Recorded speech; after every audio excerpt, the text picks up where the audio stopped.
Hello everyone, thanks for tuning in. If you haven't done so, please subscribe. Click, click, click, click. A case view. Anyway, today's Friday. Yes, today's Friday. Just wanted to share something that I experienced on my way to the hospital this morning. I went to do a back procedure. I'm either doing back procedures, knee procedure for pain management. My arthritis is spreading through my joints and is now targeting my lower back. Bilateral, meaning, both sides of my lower back. And that's actually what's really causing the pain, not even my herniated disc that much. So they said herniated disc cause pain, but the amount of arthritis from right to left is they perceive is what's causing pain. Anyway, that's not the point. But I wanted just to share the reason why I was going to the hospital this morning. As I was crossing the street, if you're not from New York, you cross the street and we have these mediums in the middle where you get back on like what separates the downtown and uptown side. And sometimes there's benches. Well, I was a block away from the hospital, and I took my mom along because I needed an escort because of the anesthesia and all the drugs. And we both looked at this gentleman, salt and pepper hair, mostly white hair actually, with his head hanging on the bench, like really, really hanging, and kind of wobbling side to side. So your first assumption is he's drunk, right? We both looked, but I noticed he had a rip in his pants, and it made me look at his rip, and I saw like blood. Then I kind of slowed down and I looked at him, and I noticed he had a cut here, and then I realized, being that his hair was all white, this whole section was full of a different color, which was blood.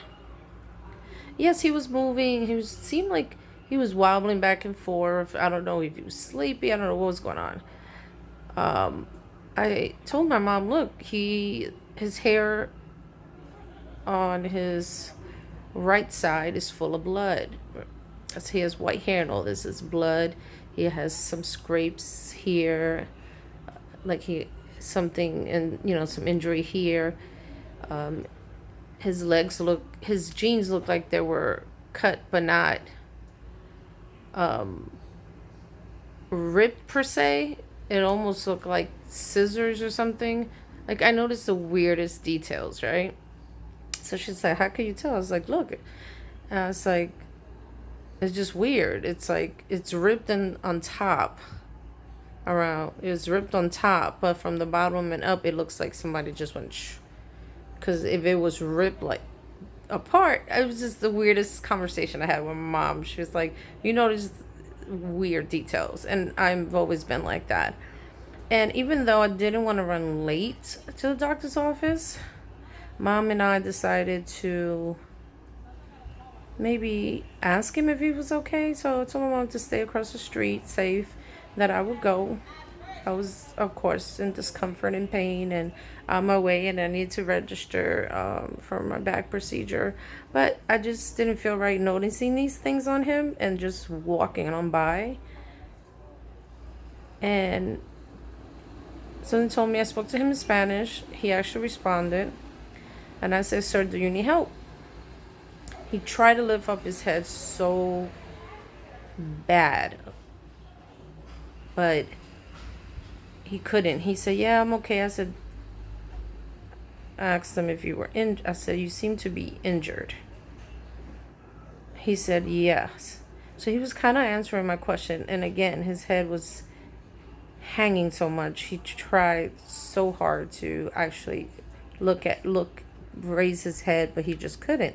And I said, did you fall or someone attacked you? He said, someone attacked me to discharge me from the hospital.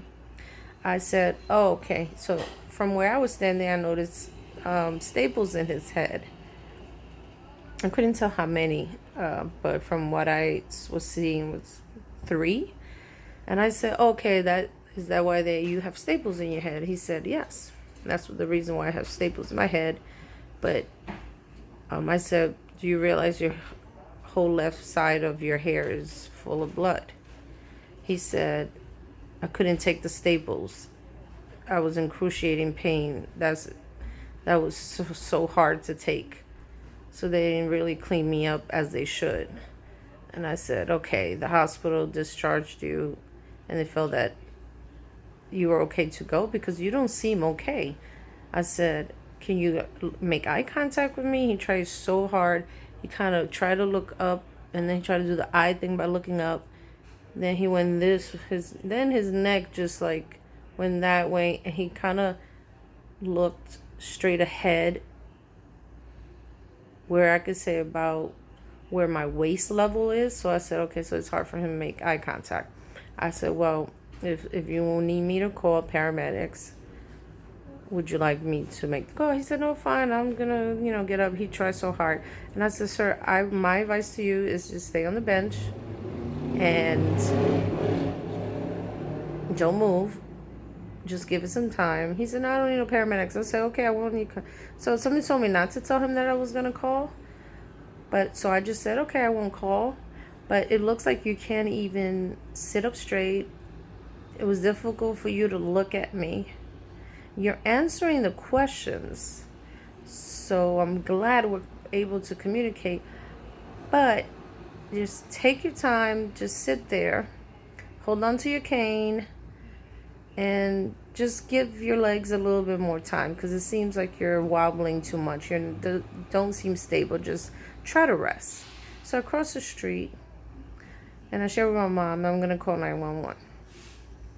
And they asked me if I'm going to stay with him, if I'm putting pressure on his head. And I told the operator, no, I'm not putting pressure on his head. I do not have anything to do so to protect myself from his blood. And 2, I'm on my way to the hospital myself to the OR, to register to the OR. He said, so you're not staying with him? I said, no, again. I would love to. I would normally do. I wouldn't have no problem if I had more time. But I had to get my procedure done. I waited a long time, and there was a lot of prepping involved. And so I described his location, what he's wearing, estimated age, and what the man shared with me. And as I was walking, I thought 3 minutes, maybe 3 to 4 minutes, maybe. I thought I heard something from far, and I remember I said, well, let me stop. As I finished crossing the street, I said, let me stop to see if that's the paramedics coming. So they came in less than 5 minutes. Because I was near a hospital. I said it couldn't take that long. And the direction they came in from, you could tell they came in from where the emergency room would normally be the direction of. So they actually came and assisted him. I don't know what happened. I was 10 minutes late, but I didn't care because in my mind, I would have felt bad, like if I noticed all this, the blood here,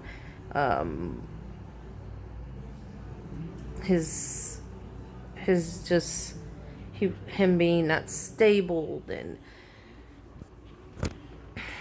I just didn't feel right leaving. I mean, and I would have normally stayed. I have actually done that where I stopped and stayed with someone, especially when there was a couple of people around that look a little, questionable. And I'm like, wouldn't want nobody to take advantage of anyone. And I sticked around or whatever until somebody came, police or paramedics.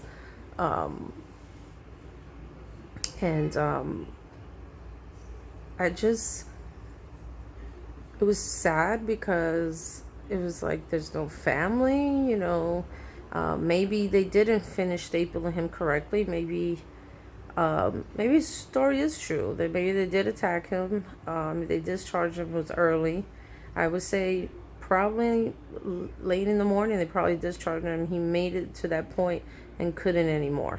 That was my guess. He probably was at the same hospital from the spot that he landed on the bench.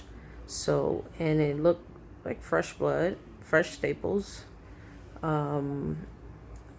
fresh, contusions and abrasions and stuff. Like it hasn't like fully dry. So I was like, probably, he probably did. He probably was drunk because I'm thinking either the medication they gave him, I don't know if they gave him painkillers or he was just still drunk, even though I didn't get too close to him. But I didn't smell any alcohol. So I don't know what was going on with him. And any major head trauma that requires staples is dangerous. That's why I told him in Spanish, and I told him, can you just please stay there and give yourself at least 20 minutes more until you could get your bearings and actually walk us, because you're wobbling from side to side on the bench and you can't even get up. So, and that's dangerous. And so you're in the middle of the medium. You have to cross the street. A car can hit you. You could, a lot of things, bad things can happen. I said, just relax. Try to think of someone that you could call from your phone. You had like a flip phone on the floor. Anyway, my point is, sometimes it's not about you. Sometimes, even though I was on my way to do a back procedure and looking at him, he probably was in worse condition than I was. But at the same time, I did what I had to do as much as I could. And I hope that they did take him. And I hope that he allowed them to take care of him better. And maybe he'll, continue communicating. Because it could have just been easily a thing where, yes, he was attacked. And, or maybe he was hit, but he was drunk and he said, maybe he fell. Forehead, head, and this. He could have fallen, and was unconscious. But the point is, people were walking by him. Before I got off the bus, I was seeing people were crossing the street, and they probably would just assume, oh, he's just drunk, because he was wilding back and forth. Right? From the back, he didn't look dirty. He didn't look homeless, or it was something that made me look at his face. Normally we're so busy here, we're used to it. We just go with the flow of the hustle and bustle of New York, and something just told me his cane looked in good condition. His he just didn't really look like a dirty man. Like if he was in the streets, your skin, your nails. And I looked at these details, and somebody told me, look, and that's when I realized one of his pants was ripped. And the way it was ripped in the top, but in the bottom, it was cut. So when he said, yeah, I ended up going to the hospital, when they found him on the floor, they just probably cut his pants to see if he had any more, injuries on that leg. So that made sense. And then the staples. So I said, okay. My mom was like, you sounded like a detective, the way you put all that together. And I said, yeah, because, when you rip a pair of jeans with your hands, it's not going to be a straight cut and then a circle on top. You could tell where he fell, because I fallen with jeans and then created a hole. And then it was ripped from the bottom, and just everything just didn't look right. He didn't seem homeless to me. Or maybe he does live in a shelter or whatever, but he just seems like he has some type of home. I didn't smell any alcohol. I hope he was taken care of. So I'm throwing out good energy out there. I hope he's taken care of. And I did what I could. I felt bad I couldn't stay, but I also had to take care of myself. Just wanted to make sure. I visually saw paramedics getting to the corner exactly where he was, because I gave them very good details, and They got to him quick, and that was important. Sometimes you have to pay attention to your surroundings, and if sometimes you need to stop and help. I know that sometimes helping, I've heard stories of people helping, and I've seen stories online of people helping, and it turns out the wrong way. Just always approach things with caution. You know, never get too close when communicating with someone in the streets. That's my best advice. I always try to keep a distance. He did have a cane, and I wasn't sure if, he was suffering from some post-traumatic stress disorder where, he could have swung the cane at me, and then I'm swinging my cane, and it'll be like a cane fight. You never know when you approach someone. All of a sudden they can have there could be a, unfortunate, post-traumatic stress, a veteran, or it's just somebody that suffered from some, or, like he said, he was hit, attacked. Who knows if the story, but I kept a distance where I said if I startled him and he swings forward or swings with his cane, then I'm in a good distance, right? My mom was concerned because I was in pain and discomfort, and I wasn't feeling that great because I couldn't eat or drink for 24 hours, and I was getting my migraine. I just was not a happy camper, but I had to do it. We live in this world, we get so busy focusing on the things in the streets and getting to our destination rather, that sometimes you take a step back, and if you look, of course, be careful who you help or try to help. Use your gut feeling. Just definitely think twice, observe the situation. I do believe you cannot help everyone, and not everyone is meant to be helped. I'm sorry. There have been many situations where the help turns violent just because you're trying to help, and they feel like you're violating their rights, their business, or whatever. They start shouting out, and they have psychiatric issues. I've seen this. I remember asking someone, "Are you okay?" And I was told, "Mind your business, bitch." So you have to kind of. This is so many years ago, but that still sticks with my memory.